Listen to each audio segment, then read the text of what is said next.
Welcome to the Nutrigenomic Nation podcast with Brian Highfield, certified nutritionist, author, speaker, and founder of multiple successful companies in the health world.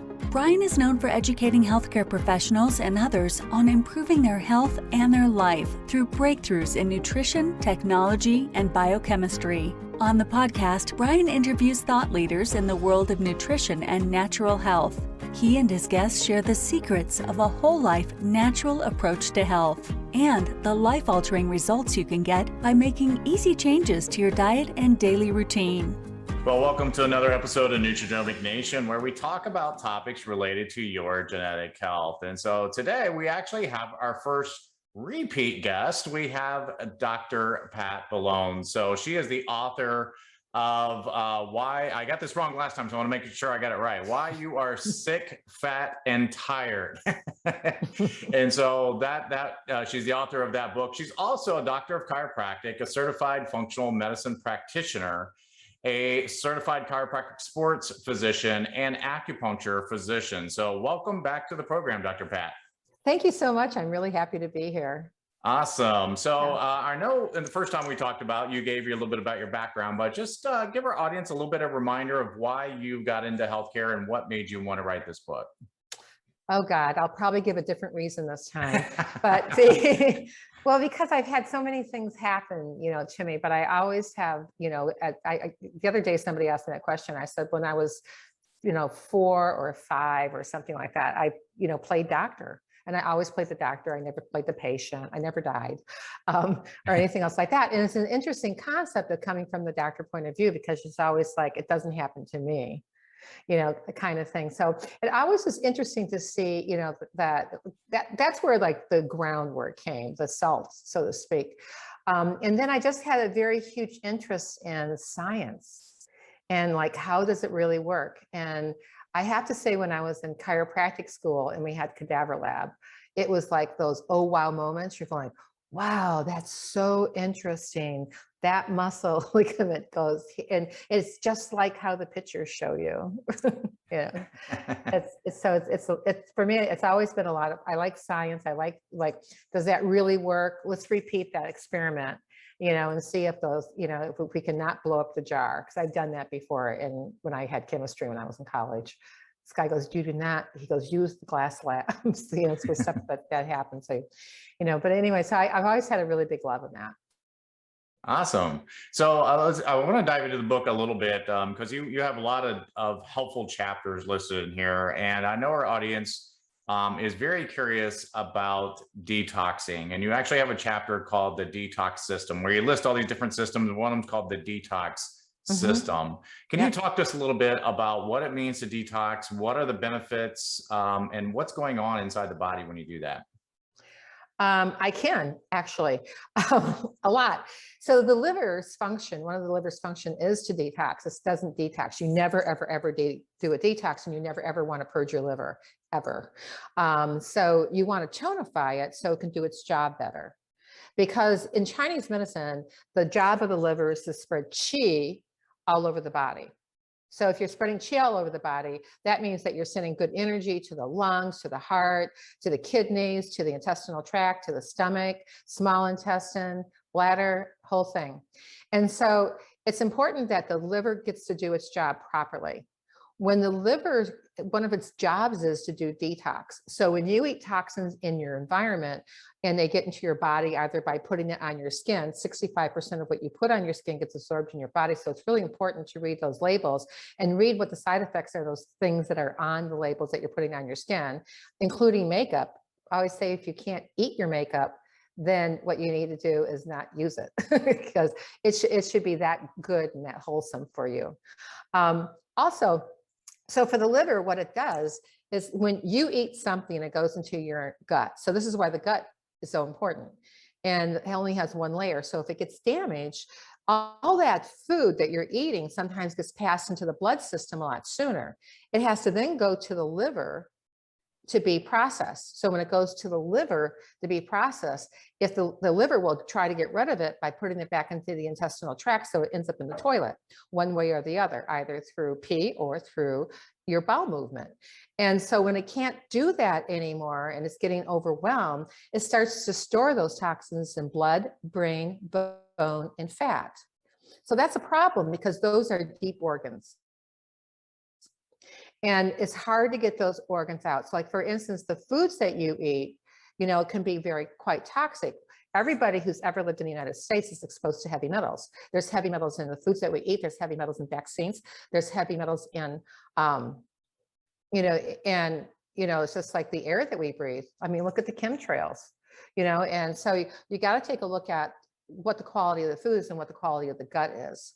So when you think about detox, your first thing you should think of is how healthy is my gut, and can my gut support doing a detoxification or cleansing program that I get the toxins out of my body once and for all, because they are not welcome anymore. You know, that Gloria Gaynor song, you know, turn around and get out of here. Yeah. So you definitely want to get, you know, get that handled. So that's the organ. You know, and also, you know, interestingly enough, when you're sleeping, sleep is so important for the liver and for detox also, is because the detoxification process in the liver kind of gets reset during the third and fourth cycle of sleep. And when people don't get into that cycle of sleep, that's where melatonin surges. So you stay asleep. And it's important for the body so the brain can detox, the liver can detox, and the other organ systems can detox. That's why when you first get up in the morning, you usually have a bowel movement. You know, and so that, you know, those things all those organ systems have got to work together like a fine Swiss watch. And when they're working together, then, you know, you don't have too much to worry about, but you've got to be mindful about what you think, you know, what you eat, what's your toxic level, and how you want to handle those toxic loads in your system. And you also have to look at what's happening with biomechanics, you know, because those thoughts that we have sometimes can undo a lot of the good that we're trying to do with getting rid of toxins and making sure our body, the biomechanics and our posture is so well. Great. So, yeah, I remember I just had that Gloria Gaynor song stuck in my head there as you were talking. You know, you brought that up. So, you know, Do you want to? You can sing it if you would like. Right. I just kept thinking, you're not welcome here anymore. You know, so you can tell those toxins to get out. Now, you had a great little video talking about detox, and one of the things that stuck out there was a CDC study that tested almost 300 different toxins and see if this is present in humans. And the surprising result is they found almost all these in almost all Americans. That was just shocking to me. Yeah, it should be shocking. You know, there's so many, you know, people, you know, like right now, I am drinking out of a glass jar. I don't know if I can get this in here because of my background. Yeah. And because I won't drink out of plastic. You know, because plastics leach into the system. And then when they're really bad is either at high temperatures or low temperatures, like freezing. So those plastics leach into the water. You can't see them. You don't even know you're drinking them, you know, but they interfere with estrogen and testosterone in your body. You know, so, you know, if you know that, then you can make other, you know, better, healthier choices in order to get like, you know, good, pure water, not from the tap, because the tap has toxins in it also, you know, like chlorine and fluoride. Fluoride's a neurotoxin. And, you know, so you have to take a look at like, what's the big picture? Like, what can I do? And I tell people, just start with the rule of one. Just like drink, you know, instead of getting water, you know, in containers, they're plastic containers, start looking at how you can get a water filter in your house. And that gets rid of all the toxins that you need to get rid of, you know, the big ones, you know. And also there's supplements that you can take that are water soluble that get past the gut barrier. Because a lot of people take zeolite for that. And a lot of zeolite is in solution. And it's not water soluble. I only know of one zeolite product that's water soluble, and it's patented in 34, 36 countries, and it has 3 patents. It's the only one that does that. Nobody else can make that claim. So if you're looking at zeolite as a possibility to get those heavy metals and those other chemicals from the pesticides, insecticides, you know, and, you know, herbicides out of your system, plus the heavy metals, you want to ask whether or not that zeolite's in solution or if it's water soluble, you know. And if anybody's interested in finding that information out, I have a link that I can share with them that they can at least do the research on that so they can get better information on that product. But I'm happy to share. Awesome. Yeah, and we'll share that at the end here. So when your book, and I want to make sure I get it right again. So why are you fat, sick, and tired? Is that right? Why are you sick, fat, and tired? Sick, fat, and tired. I always get the order messed up, but and Well, last time, if you haven't listened to the last episode, we walked through each three of those, sick, fat, and tired, and we talked about each of those. And your book, I love it because it lists all these different chapters talking about these different systems. And people, where should they start? Because there's a lot of things to know. There's a lot of things that they could do. Where should they really begin? well, if they bought the book and if they answered it in present time and they were incredibly honest about it, they would create a pattern. There's a chart in the back of the book, and you would put the numbers that you get from the questionnaire into the chart, and then you could map out what your health snapshot pattern is today. So you could see where your weakest link and you could see what you got going for you. So if I knew what my weakest link was, I would look at like, where do I spend my time, energy, and money? And how do I fortify that? And like, what can I do? Like, what does it mean if like, if there's inflammation in the gut and I also have high scores in musculoskeletal, in the heart, and other things. And you can have, we talked a little bit about detox. You can have a low score on the detox system on that chart. It doesn't mean that your liver is functioning very well, because you have other organ systems that are trying to pick up the slack. So when we have the other organ systems that are trying to pick up the slack, they eventually interfere with the immune system. So you could have a low immune score and a low liver score, but it just means that it hasn't got to the point to where your body's looking for its next organ system that can help it. So that's important to know. But you go do the book, do the questionnaire, find out where you're at. In the book, I offer an opportunity to chat with me about your results. No hidden agenda. Let's talk about what your results are and where your next best steps are. And then like, what kind of person can I find near me? And I will be very quite honest with you, like, where to find that, or work with somebody virtual like me or another doctor who does this. Awesome. Yeah. Now, one of the things that we talk about on a regular basis on this program is really just a philosophical point that people are responsible for their own health. No one's coming to rescue them. You really need to take responsibility for yourself. And we were talking before we started the program about people's commitment to their health and how they can keep going with some of these healthy activities and these healthy choices. I mean, can you share some tips and talk about why it's so important to, over the long term, to keep those healthy habits up? Well, when you're looking at commitment, a commitment is being committed to, no matter what. Because a lot of times people have that, that clause in there that says, well, except for if you do X, Y, and Z, right?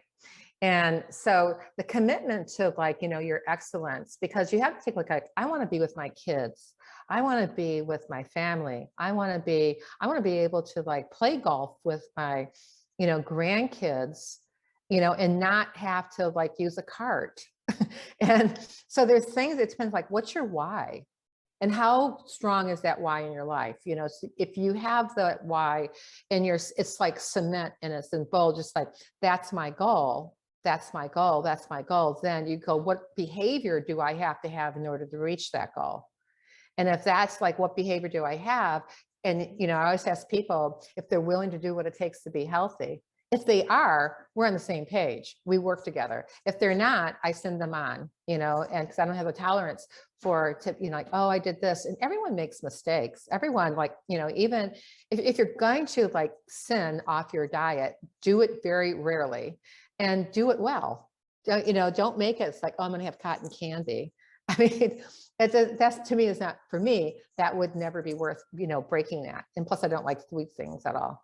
But I think that, that you have to have the commitment, and a lot of people falter in that because they get sidetracked or they get side railed into a friend, a meaningful friend who says oh, come on, you can have a little bite of this dessert, when you said you weren't going to eat desserts. And so if you're not going to eat desserts, you can easily say, thank you, but no, thank you. They're going, oh, come on, I got a spoon for you. Take the spoon and throw it on the floor. And just, I'm really trying to really improve my health. and use your voice, because we're so worried we're going to, make somebody mad or make somebody upset, or someone's mother who gives us like a quarter of the piece of cheesecake. The only reason why they're giving you the quarter piece of cheesecake is they don't want to eat it themselves.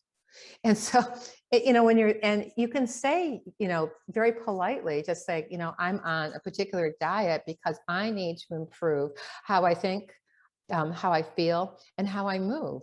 I want to be stronger. I want to be healthier. I want to have more balance. I want to be able to get through my longest day without being depleted at the end of it. And I want something left over for people who I love and who matter. I don't want to have to go to bed at 8:30 at night because I can't keep my eyes open. And, oh, I forgot. Self-care. Oh, that bubble bath that I wanted to do, forget about it. I can't do that. I'll do that like 10 years from now when I get to that point again. Yeah. So it's just really important about what you do. You have to make a statement, make an affirmation, that I will do X, Y, and Z. If it means like getting up and multitasking in the morning, to drink your water, to take a walk, to look at what you're grateful for, to, this is my multitask walk I tell people to do.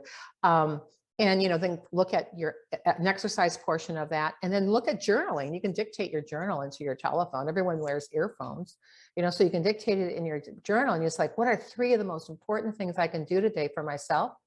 What are the 3 most important things I can do for my family? And what are the 3 most important things I need to do in my business? Because without your health, you can't do anything. And people keep on forgetting that. They keep on thinking like, well, I feel good. Well, feeling good in the absence of signs and symptoms is not health, because you don't know if you're functioning at 100% of the time. That's the bare fact. And so if in order to keep that, you do like what I say, guess, don't test, which would be the questions in this book. I've been told over and over again by people, my doctors never asked me that. But yeah, every doctor who's read my book has said like, wow, I don't think you missed anything.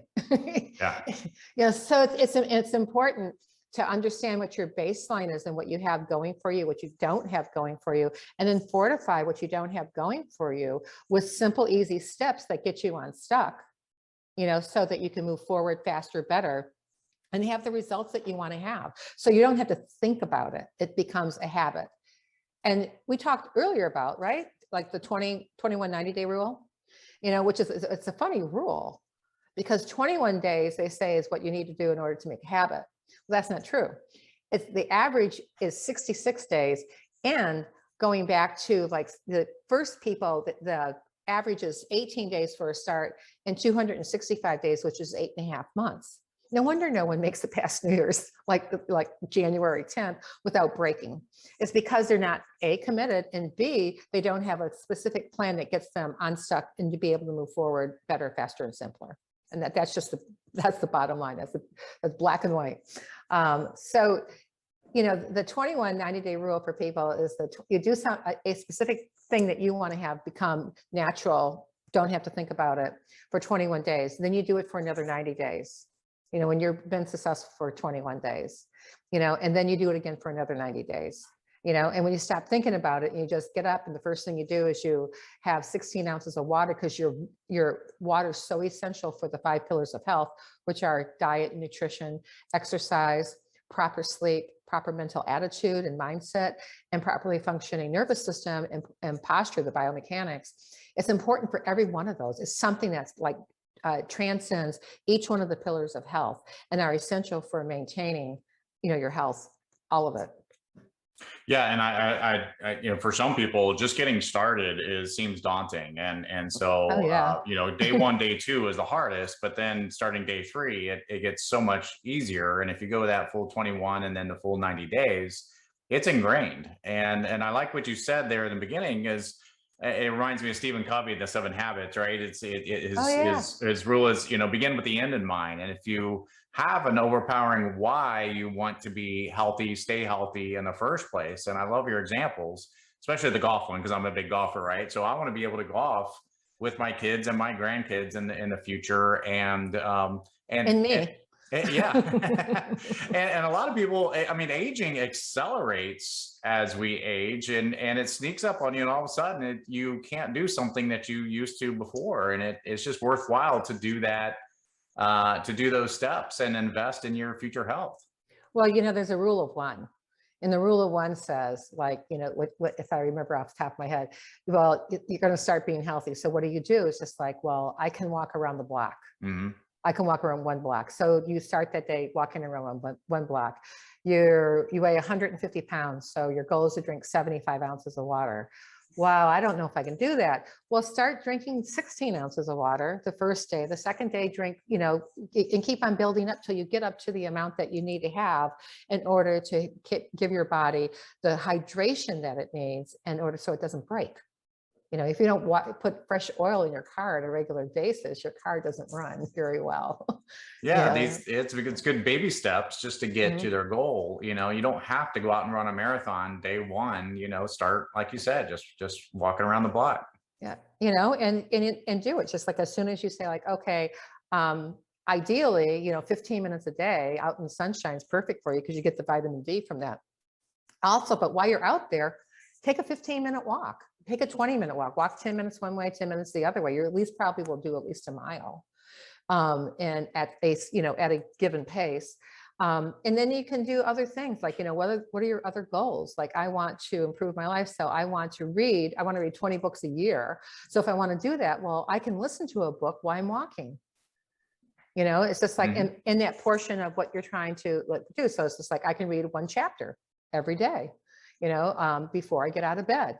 Oh, that would mean I'd have to get up earlier in the morning, maybe, but this is like, what a nice quiet time you have, like in the morning to collect your thoughts, and look at what good deeds and actions you're going to have that day and how you're going to make life so much better, not only for your family, but for yourself and anybody around you, because communities heal communities. Absolutely. Yep. Well, this has gone by faster than I thought, but we're almost out of time. But I do want to give you a chance to give people the website for the supplement you talked about and also how to better connect with you. I don't have that directly in front of me because my telephone is no longer on, but I will send it to you for your show notes. Awesome. I can text it to you right after this. And also, just so that your people know that I am having a course in October called Be Stronger Than Medicine. And it is taking you through baby steps in 4 weeks of getting a handle on not putting the cart before the horse. And also, being able to go back to basics and creating your basic as your strongest part of your foundation, which is so essential because when crap hits the fan, it's like, you got to go like, what do I got going for me? Because that's what doctors always ask. Okay, so here's your good points. Here's the bad stuff. What do you want to know first? And so it's much better to have that strong foundation for that, but for the specific, that one product, I will send it, I'll text it to you so you can put it in the show notes. And I also will give a link to the course that people can take a look at and see if it's a fit for them. Awesome. Great stuff. All right. Well, our guest today has been Dr. Pat Boulogne, who is the author of Why Are You Sick, Fat, and Tired? And thank you for being with us today, Dr. Pat. And we hope our audience enjoys today's episode. And we hope you join us next time where we'll discuss another topic related to your good health. Thank you again, Dr. Pat. Thank you. Thank you. Thank you. Have a great day. This show has been produced by Market Domination, LLC. To discover how you can have your own show completely done for you and turn it into a real published book and become the authority in your marketplace, go to www.marketdominationllc.com/podcast offer.